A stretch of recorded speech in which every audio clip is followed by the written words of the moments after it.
Muy buenas noches. El Congreso de la Ciudad de México dejó literalmente para luego la votación para ratificar o no en el cargo a la fiscal general de justicia, Ernestina Godoy. Primero, la sesión de pleno fue alargada, puesta en receso y terminada con los votos a favor de Morena y sus aliados, al no contar con el apoyo suficiente para alcanzar las 2/3 partes necesarias de los diputados presentes a favor de ratificar a la fiscal. ¡Ernestina Godoy! ¡Mi apoyo te lo doy! ¡Ernestina, escucha! ¡Nadie en tu lucha! Apoyamos en este pleno a la licenciada Ernestina Godoy para ser ratificada y continuar dirigiendo la Fiscalía General de esta ciudad. Quiero hacer patente públicamente nuestro respaldo a la fiscal Ernestina Godoy, que ha dado los resultados que la gente exige. Sorprende la incongruencia del oficialismo que durante las sesiones de la Comisión de Procuración y Administración de Justicia ni una de ellas argumentó nada. Pero aquí sí vienen a hacer su show porque saben que los votos no les están alcanzando. Y lo reto a que nos vayamos a votar este dictamen. ¿A qué le tienen miedo? Dejen de estar dilatando. ¡Votación! ¡Votación! Desde hace 3 horas les anticipé esta intentona. Desde hace 3 horas...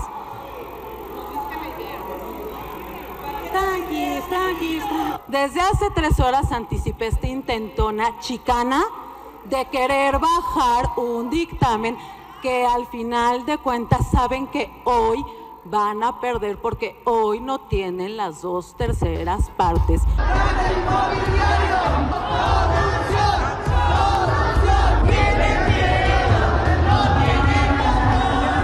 Yo pediría que nos vayamos directo a la votación si es que los diputados de Morena ya se cansaron, si ya se quieren ir y ya no tienen ganas de escucharnos. Tienen miedo, quieren el cartelcito. Vamos a votar y le regreso su papelito. Esa es la negociación. Tengan pantalones. ¿Falta alguna diputada o diputado por emitir su voto? 27 votos a favor, 37 votos en contra, 0 abstenciones. No se autoriza la solicitud, diputada presidenta. En razón de que no se autorizó continuar con la sesión, se levanta la sesión y los puntos se trasladarán para la sesión ordinaria, la siguiente sesión ordinaria, y se cita para la sesión ordinaria que tendrá lugar el día jueves 14 de diciembre del 2023 a las 9 horas.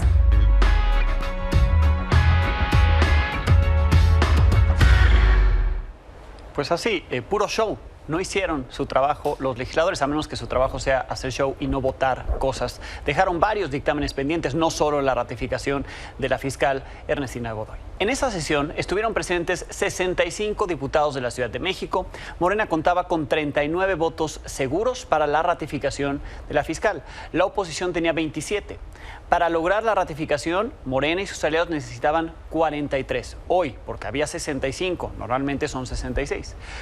Eso pues parecía imposible de lograrse. Tenían que convencer hoy a 4 y cuando haya todos los diputados presentes, 66, tienen que convencer a 5.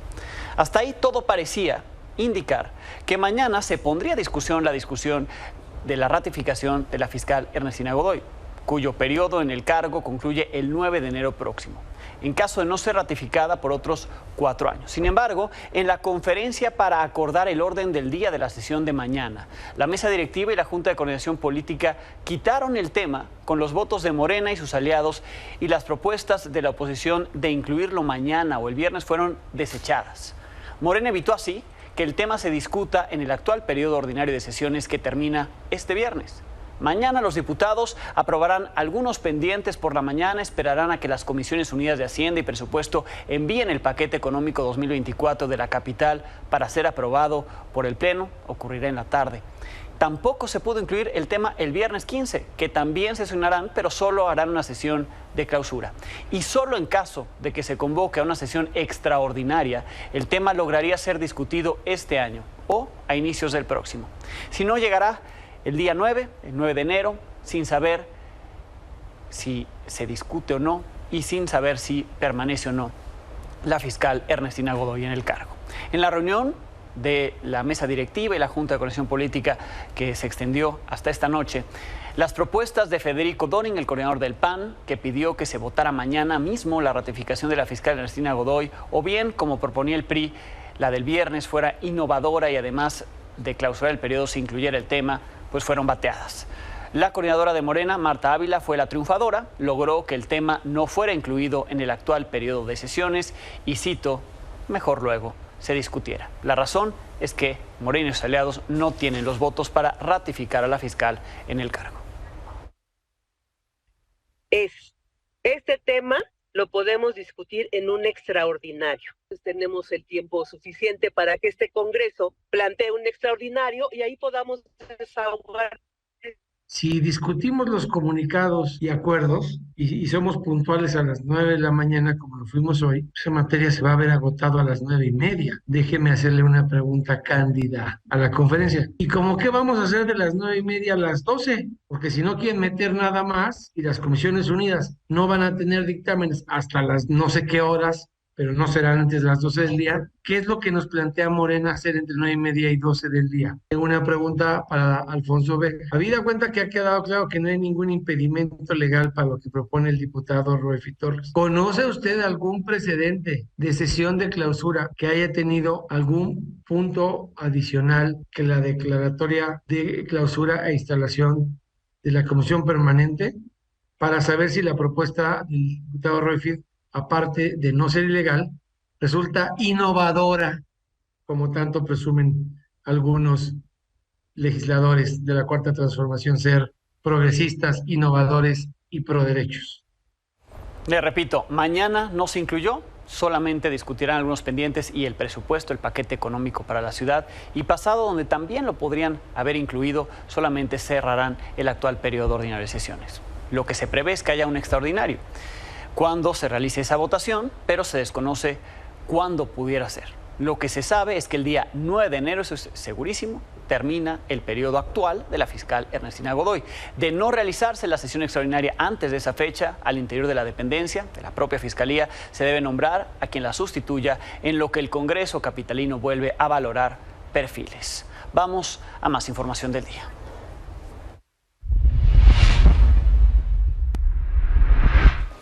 En el Senado también está en suspenso el nombramiento de la nueva ministra de la Suprema Corte de Justicia de la Nación, luego de que Ricardo Monreal reveló esta tarde que no se logró el consenso, sobre todo con Movimiento Ciudadano, para alcanzar los votos necesarios y por primera vez el presidente de México elegirá de la última terna presentada. El tema ni siquiera ha sido discutido en la sesión de hoy. Mi compañera Michelle Mejía ha estado ahí atenta. Muy buenas noches, Michelle.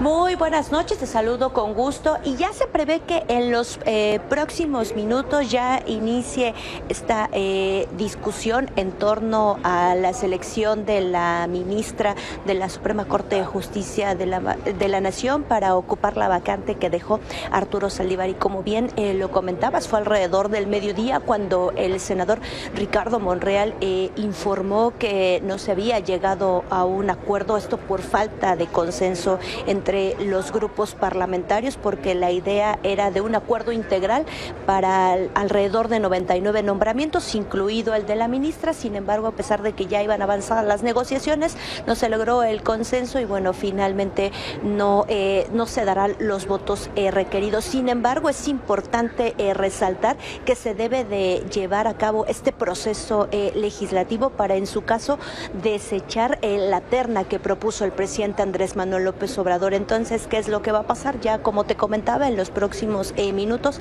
ya se empezará a tocar este punto que está dentro de la orden del día.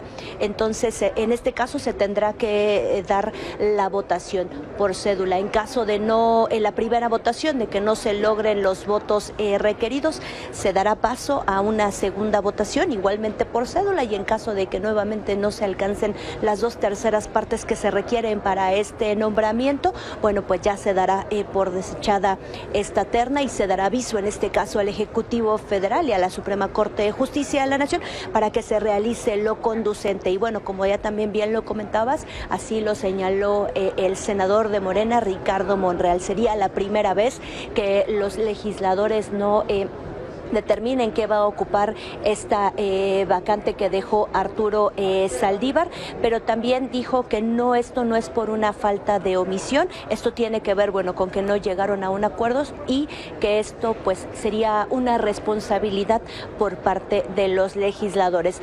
Ya veremos qué es lo que pasa en los próximos minutos, como comentaba, ¿no? Se necesitan las 2/3 partes, todo indica en que no los van a tener. Incluso también comentarte que hace un par de horas llegó también el presidente nacional del PRI, Alejandro Moreno, para platicar con su bancada de este y de otros temas, y bueno, ellos ya fueron tajantes en que van a estar en contra del dictamen. Sin embargo, bueno, ya les estaremos reportando oportunamente de todo lo que acontezca. Por supuesto, Michelle, muchísimas gracias, estamos atentos.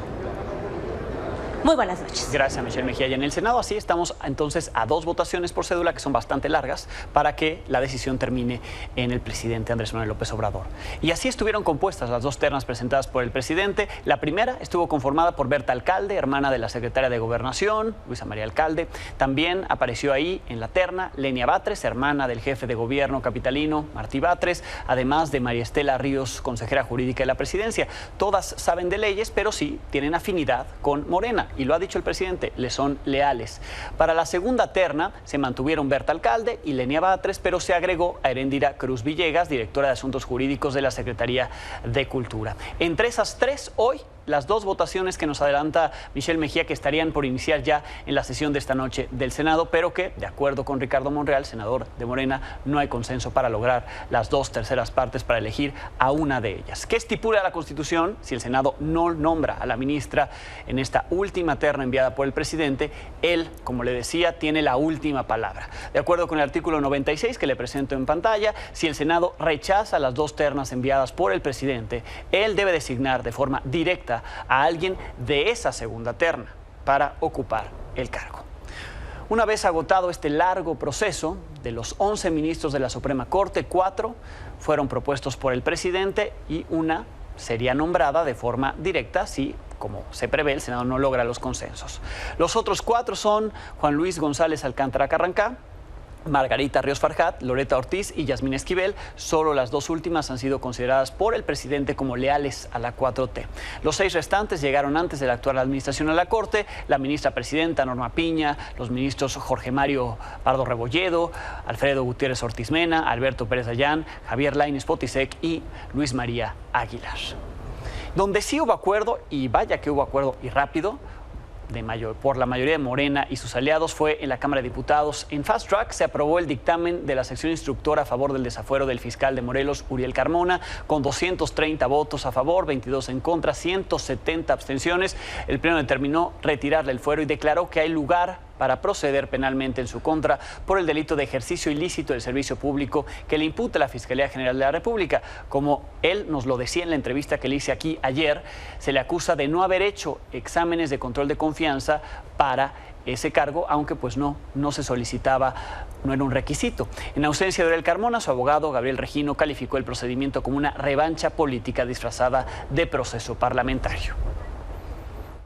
Estamos, diputadas y diputados,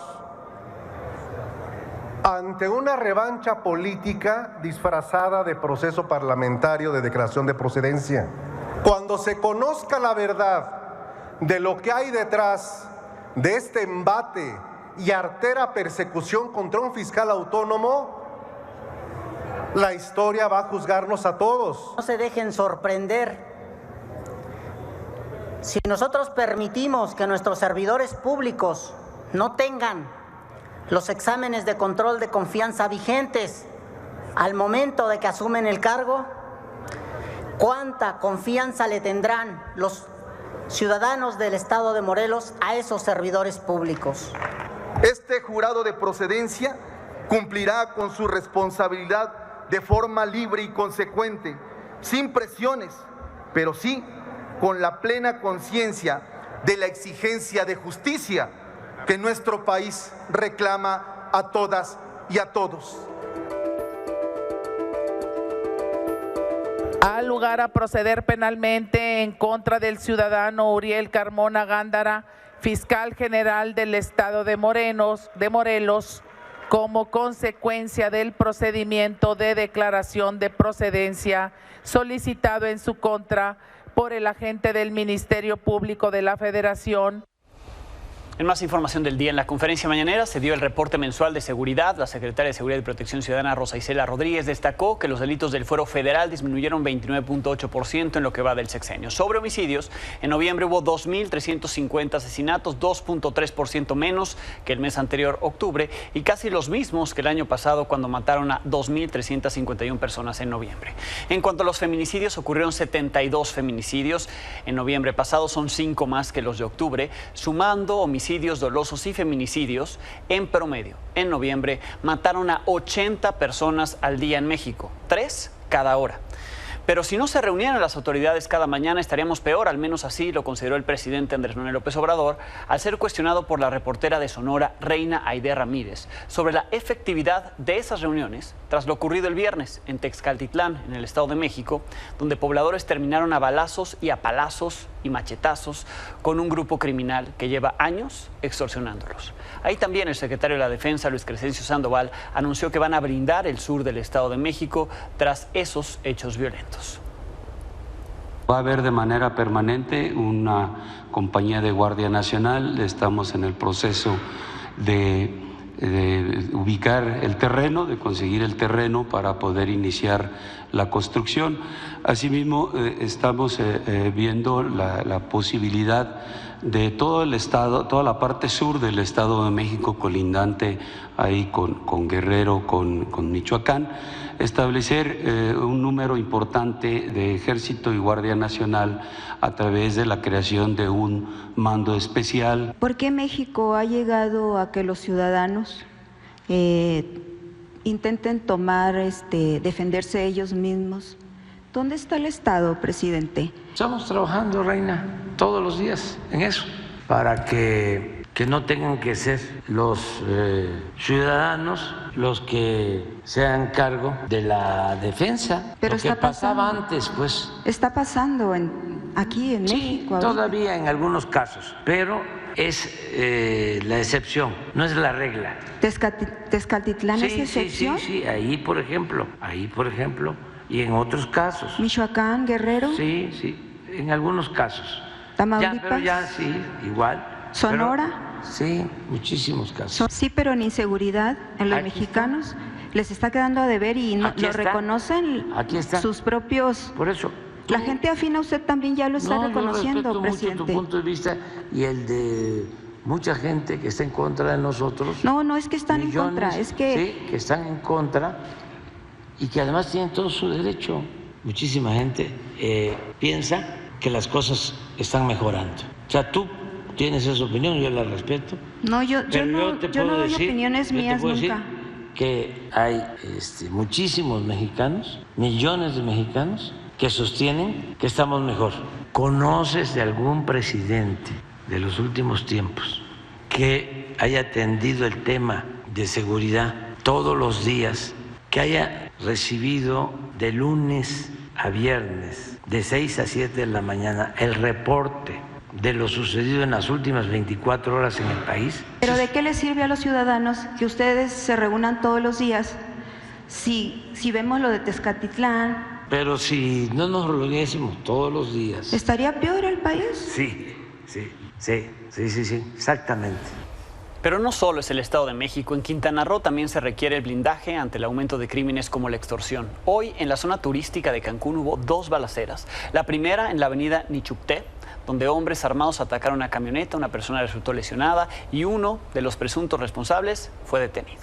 La segunda agresión a balazos ocurrió en un gimnasio en la Plaza Puerto Cancún a plena luz del día. Hombres armados llegaron y dispararon directamente a un hombre canadiense identificado como Sammy Tamouro, quien murió en ese lugar. Esta persona tenía antecedentes penales en su país, pero eso no le quita que nadie tenía por qué llegar a matarlo. Según informes, fue arrestado en el año 2016 por tráfico de drogas y lavado de dinero.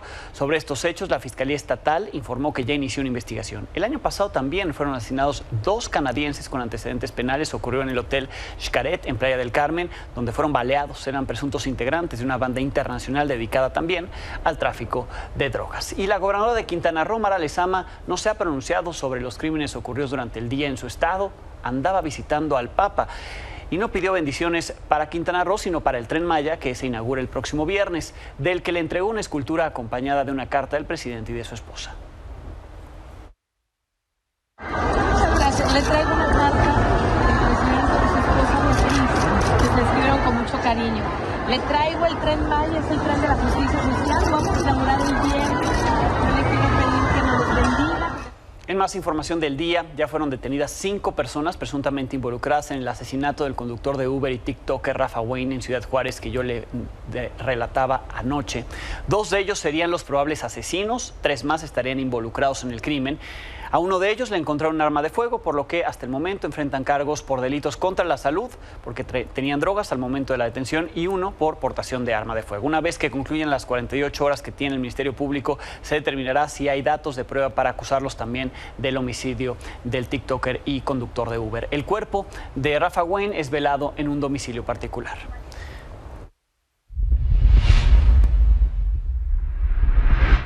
En San Luis Potosí, un migrante originario de Ghana murió afuera de una estación del Instituto Nacional de Migración tras concluir un trámite. Según la información de la Fiscalía Estatal, la necropsia reveló que sufrió un paro cardíaco.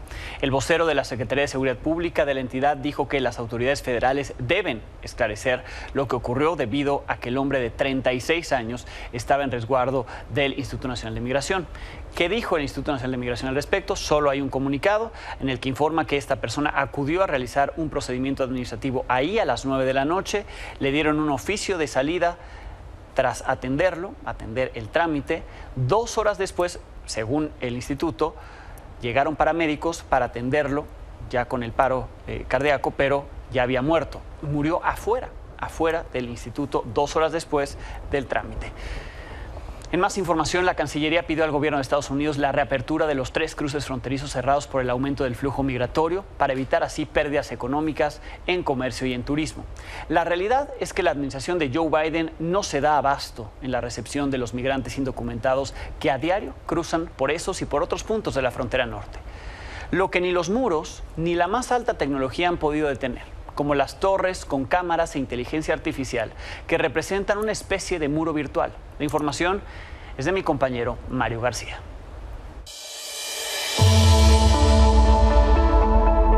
Ante el aumento del cruce irregular de migrantes en Estados Unidos, la tecnología se ha convertido en un aliado de la Oficina de Aduanas y Protección Fronteriza, CBP, con la implementación de lo que podría considerarse un muro virtual.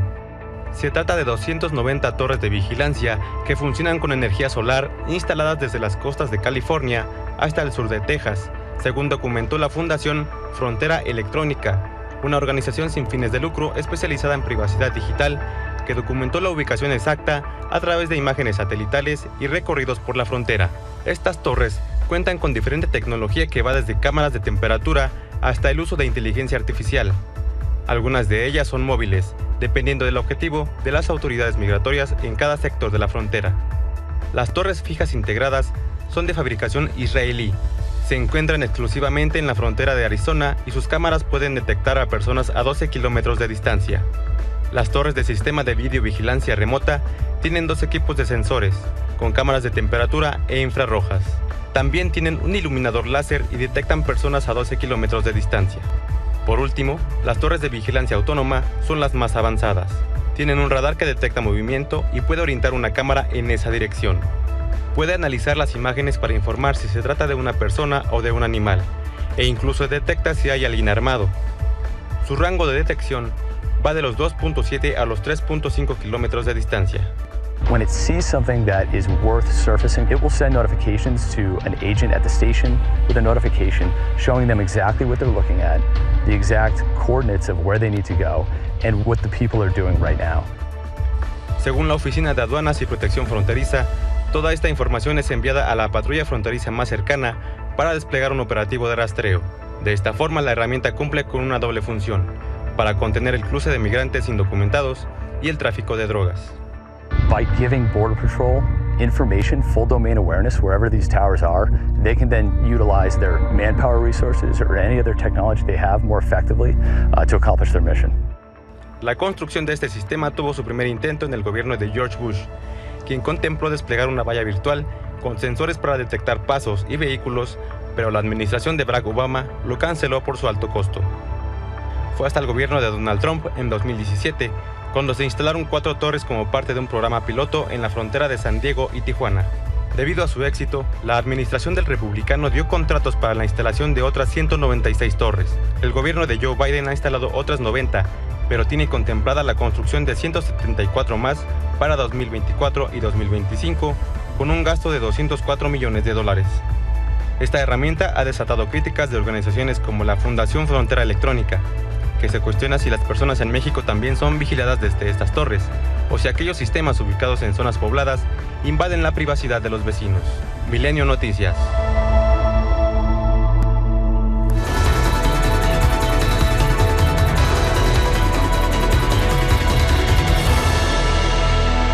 Sofía Ramírez Aguilar, como cada miércoles en este espacio. Sof, bienvenida. Buenas noches, Alejandro.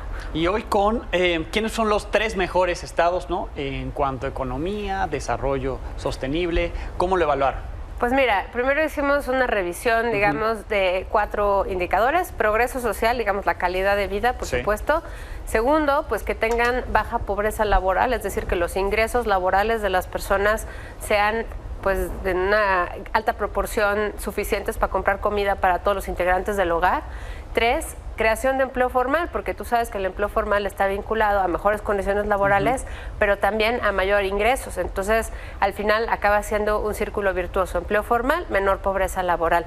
Y finalmente, el crecimiento económico de la entidad federativa, porque pues nada de esto se puede si no tienes un crecimiento que sea el motorcito de este progreso social que habilita pues una serie de palancas del desarrollo, ¿no? Entonces, primero la lista fue larga, porque escogimos los 10 primeros estados que tuvieran índice de progreso social, digamos, hasta arriba de la lista. Ahí empezamos con una lista larga y luego empezamos a revisar los otros rubros. Primero que nada empezamos con pobreza laboral, y ahí teníamos 7 estados. Estaba Baja California Sur, Baja California, Quintana Roo, Sinaloa, Ciudad de México, Estado de México, muy sorprendente, y Querétaro, porque Estado de México había estado presentando unas tasas de informalidad laboral muy altas, que generalmente están vinculadas a alta pobreza laboral, no en el caso del Estado de México. Entonces, ese fue el primer criterio. Segundo criterio fue que tuviéramos empleos formales suficientes conforme a la meta.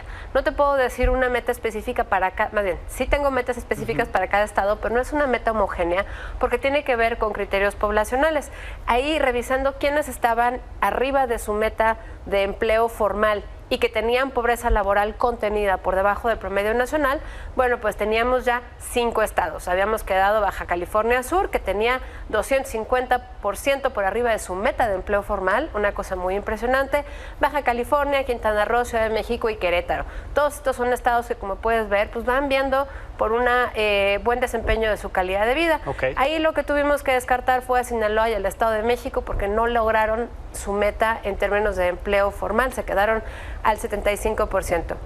En tercer término pasamos a la ciudad, al crecimiento económico del Estado, y en el crecimiento económico del Estado, pues ahí ya finalmente organizamos por mayor crecimiento en el último año a cada una de las entidades federativas, y quedaron Ciudad de México, Querétaro y Baja California, con tasas de crecimiento pues por arriba del 3% en todos los rubros. Ahora, no quiere decir que todo sea miel sobre hojuelas, no estamos firmando una carta en blanco, simplemente estamos haciendo el recuento de qué estados tienen mayores pues niveles de calidad de vida al final del día, porque recordemos que el empleo es muy importante en el ingreso de las familias, es casi 7 de cada 10 pesos de lo que ingresan las familias. Esto de que las transferencias son importantes, sí, pero solamente son 3 de cada 10 pesos, incluyendo remesas y demás. Y bueno, pues entre los retos queda, en los 3 estados que quedaron, Ciudad de México, Baja California y Querétaro, la seguridad personal de la gente, en algunos casos por crimen organizado, otros por altas tasas de homicidios, pero la seguridad sigue siendo uno de los grandes pendientes. Sí. Número 2, el tema de la salud. No nos sorprende porque habíamos hablado ya desde el verano cómo hay un rezago en salud en todo el país.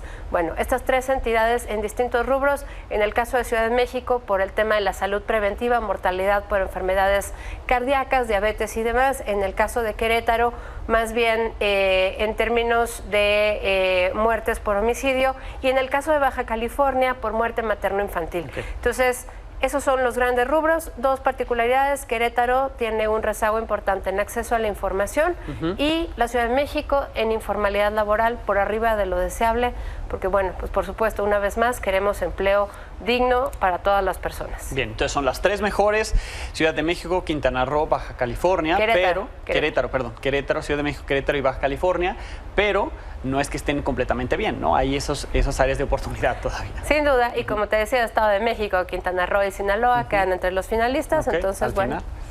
Muy bien, Sof, pues muchísimas gracias. Gracias a ti, Alejandro. Lo revisamos en México, ¿cómo vamos? Pausa, volvemos.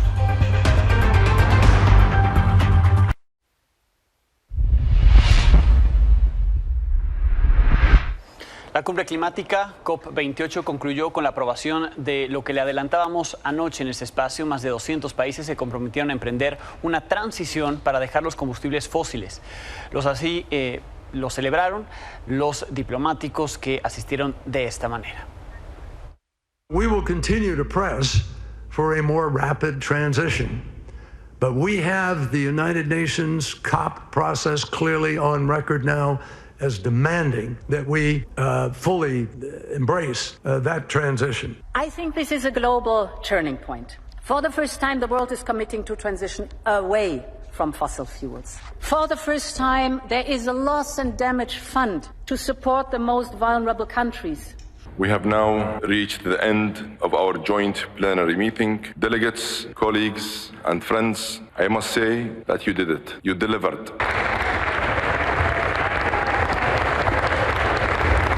En más información del mundo, la Cámara de Representantes en Estados Unidos aprobó iniciar una investigación para un juicio político contra el presidente Joe Biden, aunque se prevé que no tenga un impacto real. Los republicanos lo acusan de aprovechar su influencia cuando era vicepresidente de Barack Obama para permitir a su hijo Hunter Biden hacer negocios en el extranjero, concretamente en Ucrania y en China.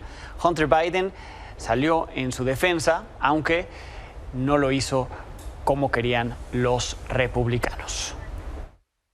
For 6 years, I've been the target of the unrelenting Trump attack machine, shouting, "Where's Hunter?" Well, here's my answer. I am here. Let me state as clearly as I can. My father was not financially involved in my business.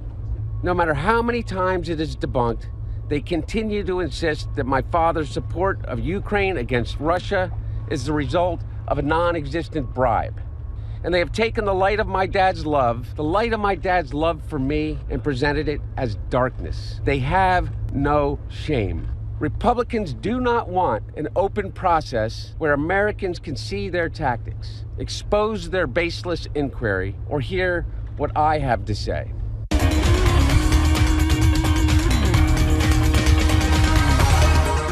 Me acompaña en el estudio Mineli Ataide. Mineli, buenas noches. Muy buenas noches, Alex, para seguir hablando de este tema de la final del fútbol mexicano, Tigres y América. Hoy América se despidió de sus aficionados, de todos los de la Ciudad de México, porque acudieron justo afuera de las instalaciones de Cuapa, donde entrenan antes de que partieran a la ciudad de Monterrey. Recordemos que mañana es el juego de ida en el Estadio Universitario. Y bueno, ahí estuvieron los seguidores de la América. Estamos viendo algunas imágenes apoyando. La verdad es que había bastantes aficionados, Alex. Pensábamos que, obviamente, por ser semana, ¿no? Porque muchos van a trabajar, porque todavía hay clases, ¿no? Podría haber poca afición. O eso creemos. Eso creemos, porque sí se dieron cita bastantes seguidores. Sí.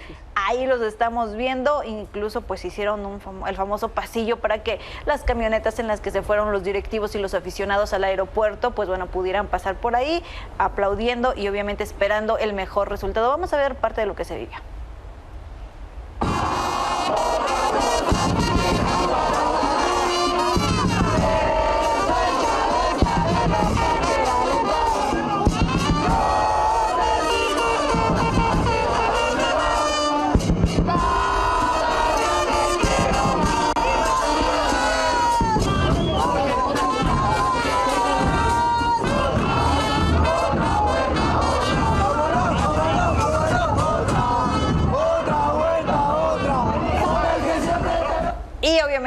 llegada a Monterrey también hubo algunos seguidores del América para recibir al equipo, Alex. Mañana, como te decía, es la ida de este partido de la final, en donde, bueno, se espera que el América pues pueda sacar al menos un empate de una cancha que siempre se le ha complicado, que siempre ha sido bastante difícil, y obviamente recordemos que se cierra la final en el Estadio Azteca el próximo domingo, y que bueno, ahí América siempre se hace fuerte en casa. Así es que veremos estos dos planteles que obviamente son de los más fuertes del fútbol mexicano, si pueden brindar desde el día de mañana espectáculo, porque de eso se habla, Alex, de eso se habla mucho. Incluso ya en su momento Mikel Arreola, presidente de la Liga MX, ha mencionado que en cuanto a espectáculo y en cuanto a tiempo efectivo de juego, la Liga MX ha crecido en ese sentido en los últimos torneos. Veremos, ojalá y realmente sea eso, espectáculo. Claro, que por cierto el Azteca estará ya, digamos, en el último de los eventos, ¿no?, importantes antes de ser remodelado, será esta final.